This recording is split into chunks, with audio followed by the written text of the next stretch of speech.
Narito na po malalaking balita sa nakalipas na 24 oras.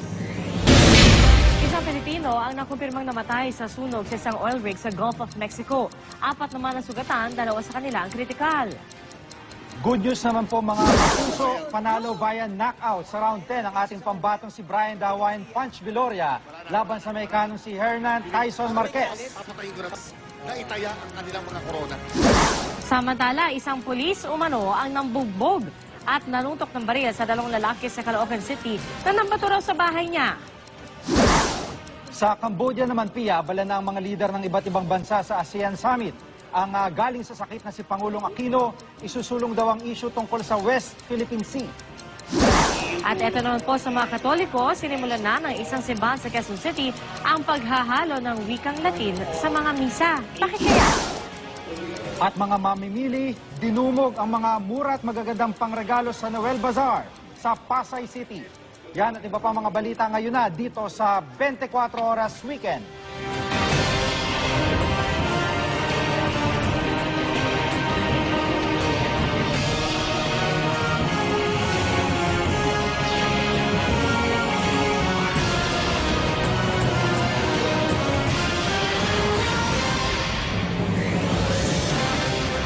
Isa sa 9 na Pinoy ang patay sa nasunog na oil rig sa Gulf of Mexico. 4 naman ang sugatan ayon po sa Embahada ng Pilipinas sa Washington, D.C. Maliraw kasi ang Susunod! Bagong CCTV footage kung saan nakuna ng 3 suspect bago umano dukutin at patayin si Julian Rodelas, hawak na ng pulis. At pamimili sa Noel Bazaar sa Pasay City, ginawang bonding time ng mga mag-anak at magkakaibigan.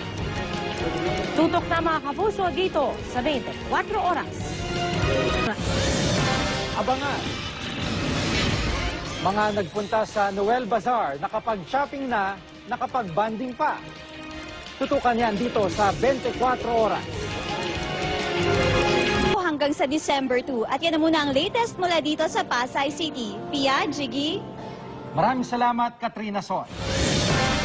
At yan po ang mga balita aming tinutukan sa nakalipas na 24 oras. Maraming salamat po sa inyong pagtitiwala. Ako, 37 araw na lang mga kapuso, Pasko na.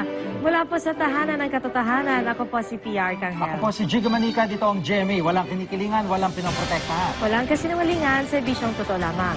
At dahil hindi natutulog ang balita, Nakatuto kami 24 oras.